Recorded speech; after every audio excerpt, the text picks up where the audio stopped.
Hi, welcome to Nourishing Body and Soul, the podcast. Get ready to revitalize your mind, body, and soul.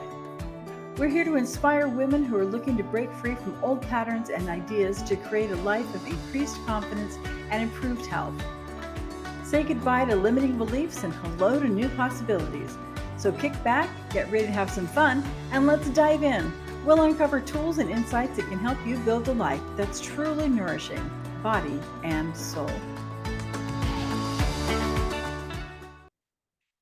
Hi, I'm Tracy. And I'm Victoria. And welcome to the podcast. We're glad you're here. Yeah, Nourishing Body and Soul. Yes. The podcast. Yes. There we are. So January, hello January, New Year. Are you used to writing 2024 yet? I had actually in December of 2023, my brain flipped and I started having trouble writing 2023. I was writing 2024 then. So well, that's good. That's good. Turn the page on that year, huh? All right. Yeah. Looking ahead. So today we're talking about something that is a very common January thing. It's when people tend to set goals. Don't turn off this right now. Yeah, no, this is interesting. Well, it's not just like not like most of those boring goal talks. I'm just saying it's not, it's not like the usual. Probably something you have not heard. Yeah. So hopefully we'll say that. Yeah. So to start with, goal setting things that we've used. I'm a planner person. I had a Franklin planner. Yeah, yes. I had a Franklin Covey planner.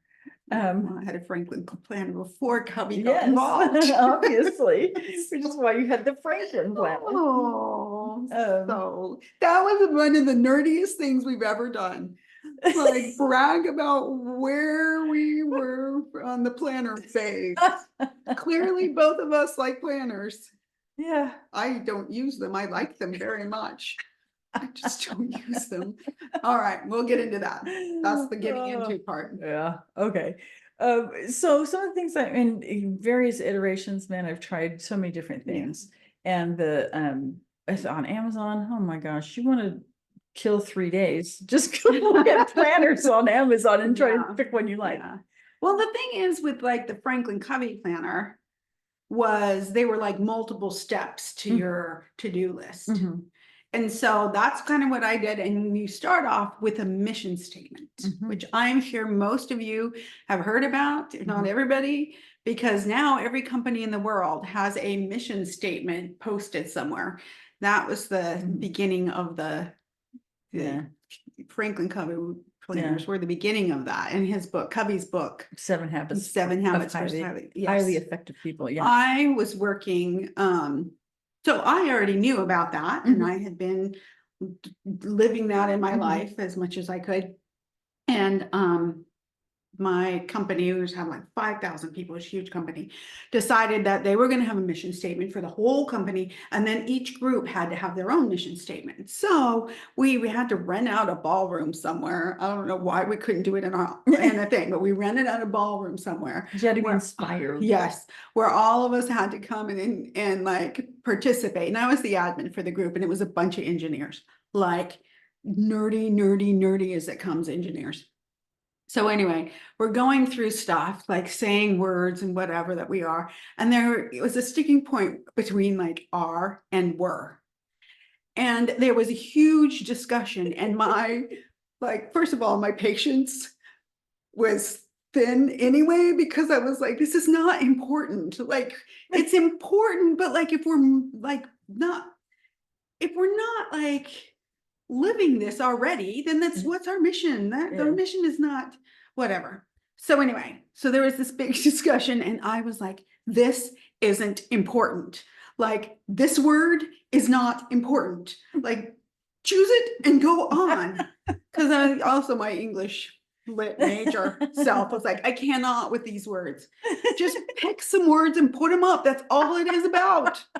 Because that's all I've done forever is just pick some words every year, put it on the thing, and then make my goals from that. Yes, make my to-do list from my goals with this thing that I just put out there. There you go.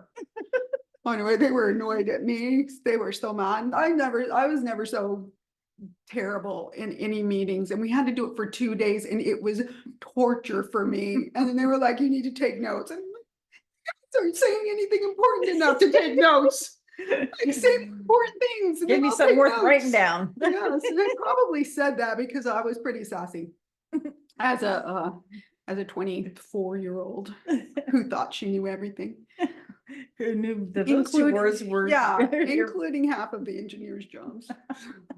And they so loved me. there's many things Yes. to choose from, and I'm 100% sure you've all heard of SMART goals. Yes, Specific, measurable, there is a reason. achievable. Yeah. What is the R? Relevant and time-based. Okay. There's a reason why I told that whole story. Okay. And the reason is because you're going to talk about 2 different kinds of goals in the world. And that one is well, that and these things, most of the things that we find with goal setting is it's a very masculine energy. If we look at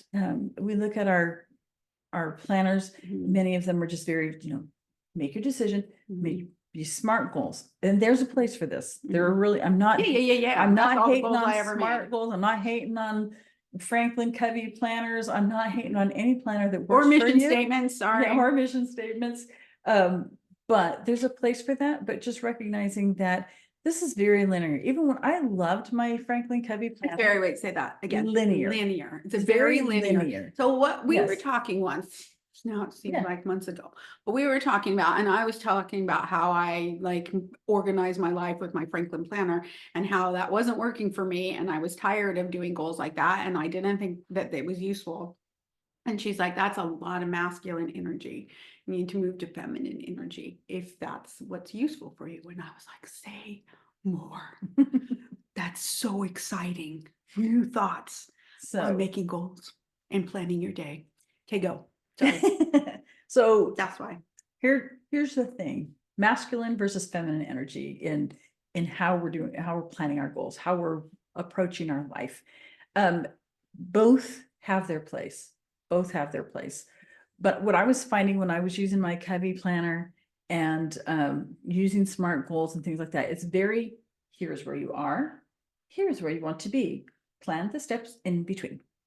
And one of the great things about Franklin and about Franklin Covey is like, okay, but make sure that your steps you're taking, that your ladder is leaning against the right wall. Hence make your mission statement so that your things that you're planning are actually supporting the life that you want. Yay. Love that. Yay. Love that. Years. I did it for years. But it's still very, here you are, here you want to be, plan out every step. To my logical brain, woohoo, rejoicing. But then what I was finding is that, some of the time that would work, but more often than not, there were detours along the way. Something would happen that didn't work, didn't fit into this plan. And so I would end up feeling like it was my fault. Yeah. If I just had enough discipline, if I just had enough self-discipline, or I guess I just don't want that as much as I thought I did. And my mission statement wrong. Or my goals. It was like there was something wrong with me. That I wasn't able to consistently make this work because it all made sense. That if you plan every step and take every step, you get from where you are to where you want to be. Yeah. Well, and two, like my little ADHD brain, like you can hyper focus, right? And so I would hyper focus at the beginning of the year whenever I was going to do goals. And I here's the mission statement. Here are the goals I want to reach. Here are the steps in between. And by the time, it would be a goal, exercise is a good example because I would say my mission statement is to feel beautiful in my body. Okay, fine. Then, what are my goals? Well, then I have to lose 15 pounds and I need to gain it all in muscle. And, then I would write out these very extensive, step by step with complete with exercises and, which exercise, how many, bicep curls do I need to do? How many lunges do I need to do every other day? Blah, blah, blah. And then what happens is I don't know, 2 weeks. That's giving me a lot of credit. But 2 weeks in, I would not do one of the days. Well, then, yeah, obviously I can't do this. I'm I've terrible. blown it now. Yeah. And then I have had this very long, extensive goal with all of these steps. And then I just abandoned it because I thought I can't do this. It's too hard, too overwhelming when I look at it. Mhm. And that was not useful. And then and then you feel guilty, and then you feel like this is my fault. And then you feel like maybe I don't really want to be beautiful in my body. Maybe I don't deserve to be beautiful in my body, blah, blah, blah. That. Skipping down that Yes. trail. Yes. Yes. Yeah. Mhm. And so it's very, again, it's a very linear approach. It's a very masculine kind of energy, the very logical get from here to here by this means. Mhm. But then, you make these weight loss and, getting in shape is the number one goal. Mhm. And it has been for decades, every January. If you ask people what are Mhm. their goals, that's the number one goal. Yeah. And it's like, okay, I want to lose X amount of pounds. Mhm. And so, but I'm not going to be dumb about this. I'm not going to expect to do this all in 2 weeks. But a healthy way to lose weight is, 2 pounds a week. I can lose 2 pounds a week. Yeah. And 2 pounds a week. in order to lose 2 pounds a week, I need to do this and eat this way. Da, da, da, da, da. And then we do this and we eat that way and we exercise that way and we don't lose our 2 pounds that week. And then now what's wrong? And so it's this linear thinking that really, or we get sick and then we feel bad because now we're off our program and that's going to set me back. I was going to lose this much weight by March and now I'm not going to get there because I was sick for 3 weeks. Yeah. And it's all this undue stress. You were going to say something. Well, I just, actually, I forgot. Sorry. Oh my God, the menopause moment there. I just forgot. Yeah. Anyway, yeah, I was just the 2 pounds a week, just hearing you say that just sounds ridiculous because that's not how you lose weight ever. I mean, maybe you lose 2 pounds exactly every week, but that's not how it works in reality. I mean, I've never known anybody who that worked for. You weight people and Weight Watchers, so you know that's not, just even hearing you say that sounds like, oh my gosh, duh, we can't all lose 2 pounds a week. That's not even how it works. Yeah. Like sometimes we lose 3 pounds a week. Well, that's okay, because then you're ahead of the game. Yeah, then you're ahead of the game. And sometimes you lose like a half a pound because who even knows why? Yeah. So the feminine energy approach is much more free flowing, kind of like that's where I want to go. We still have these are my values. This is the life I want to create. Like last year for my for my business, my whole entire goal was I need to learn marketing. I did not sit down ever and go, okay, so in order to do that, I need to da. It was like, I need to learn marketing. And so then I was able to take that, and as resources came to me, and it involves a lot more trust, because like I just trusted that things would come to me that I would need. And when things came to me, I'd go, okay, my goal is to learn marketing. Is this going to help me do that in a way that's going to be effective for me? Or is this somebody's great marketing plan, but it just doesn't speak to me? And then I could use figure it out as you go. I could use that to judge. And then I have learned so much about marketing this year just by going, okay, well, what's the next step I need to take? Then what's the next step I need to take? And everything has been there that I've needed. And it's just, and this also allows for, sometimes we set a goal and it's like, we get so far into it and it's like, this is just feeling like a chore. It's not making my heart sing at all. And sometimes if it is ultimately important to us, self-discipline is what's required to get over that hump. But sometimes because it's okay to start this way and go, maybe it's not that, maybe it's this. Maybe it's, and we give people in college a hard time all the time to change their major 14 times because, my daughter's actually the only person I know who declared her major and stuck with it all the way through. I'm sure there are many people, but most of the people I know changed their majors. The only change she did, she added another minor to it, but that was the only change that she made. But So this whole idea that with the masculine kind of thinking with goal setting, if we are going this way and then we start feeling pulled this way, it's like, nope, nope, this is the plan. Nope, this is the path. And we feel like we have to stick with the original plan that we set until we meet that goal. Once we meet that goal, then we can make another decision. Yeah. But this feminine approach is much more, it's just much more open. Yeah. And it speaks much more to many women. And this concept of like masculine energy, feminine energy, this is not, we're not like making judgments on the sex of our goals. So that's our goal.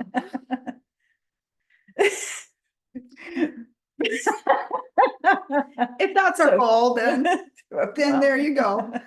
But yeah, just the approach. And so if you find yourself yeah being anti-goal setting, it just helps, like it helps frame the thought process around like this very narrow path versus I'll take one step. I can't see the whole staircase. Yeah. Quote, and letting that be okay. Okay. And I know that I know many people, myself included, at various points, it's like, okay, well, and it's the whole thing too with what's your 1-year plan, what's your 5-year plan, what's your 10-year plan? Again, there's a place for that, but we need to be careful not to get so locked into that, that we close ourselves off from other opportunities that may come our way that actually would take us where we really want to go. And not end up with a college degree that we don't want just because it's what we started in. Yeah. To be able to give ourselves that flexibility and have it not be an issue and not think of ourselves as quitters because we didn't complete that goal. Yeah. I mean, it's just a way to think about things because sometimes, sometimes you need to write something down and there needs to be some steps to do it. So like if you're writing a thesis or you have a project at work, just know that's not the only way to do things and allow for another way that might be easier for you. Yeah. And for me personally, the time that I find the most success is when I use a blend of the two. Where it's like, okay, so now with the feminine energy, that's the way I want to go. What's the next step? Okay, this is the step I want to take. And so now, how am I going to take that step? What structure am I going to use? And that's where the more masculine kind of energy and goal setting can be really helpful. So just for me, just a combination of the two, when that's kind of a new thing because for generations, it's been this very masculine energy kind of focus with goal setting. And just even the way you were talking about the feminine energy, that's like fly by the seat of your pants, or like there's a lot of like little aphorisms, or I don't know if that's what you call them, idioms that put that in a negative light. Yeah. Make a decision and just go for it. Yeah. Yeah. Like, I don't have to. Yeah. And that's okay. Exactly. That's okay. So there we go. So when you're setting your goals, or actually I think too, a lot of people are like anti-goal setting. It's like, I am anti-goal setting now because I cannot help myself. Because if I set goals, I have to I cannot help myself. I go into this I guess I like the process of creating goals and plans, but I don't like the process of doing it. Yeah. So, so I don't allow myself to go crazy with it. I just say, okay, this is going to happen. Just go. Full disclosure. This speaks so much to who I am and what I like. I'm actually creating a planner. Yes, there will be, I don't know if it'll be maybe this year. I'm still just living with it for a while and tweaking it as I go. That really, I couldn't find any planners. There are more planners now that are incorporating more of the feminine energy, but I couldn't find one that for me was the right balance between the two. So I'm creating one. Probably will come out in 2025 actually, because I think I want to just live with it for a while longer and for the year. Yeah. Yes. So yeah, that's how much this speaks to me. I'm working on building a planner, creating a planner that incorporates both of these things. Yeah. Both of these energies. So have fun with that. Good stuff. Yeah. Set some goals if that's your thing and allow yourself some freedom. Yep. And that's good. Happy New Year. Happy New Year. Happy New Year, everyone. Yay, yay, yay. Nourish your body and your soul. And your soul.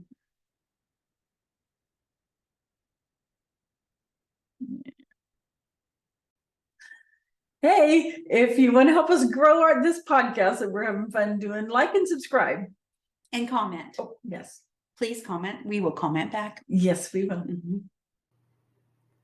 Hey, it's Tracy. If this was helpful and you'd like more, follow me on Instagram at tlastel.nourishingbodyansoul, or on Facebook or YouTube at Nourishing Body and Soul, or you can find my website at nourishingbodysoul.com.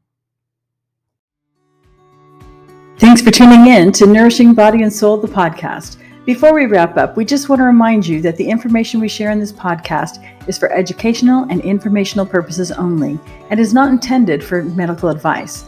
While we hope you find our discussions helpful, we strongly recommend that you seek the advice of a qualified healthcare provider before making any changes to your diet, exercise routine, or any other aspect of your health. We also want to make it clear that the host, guests, and producers of this podcast are not responsible for any adverse effects or consequences that may result from the use of any information or suggestion discussed in this podcast. We care about your well-being, but we can't take responsibility for individual outcomes. By listening to this podcast, you agree to indemnify and hold harmless the host, guests, and producers of this podcast from and against any and all claims, damages, liabilities, costs, and expenses arising from your use of the information provided in this podcast. We're so grateful for your support, and we hope you keep listening and learning with us. Thanks.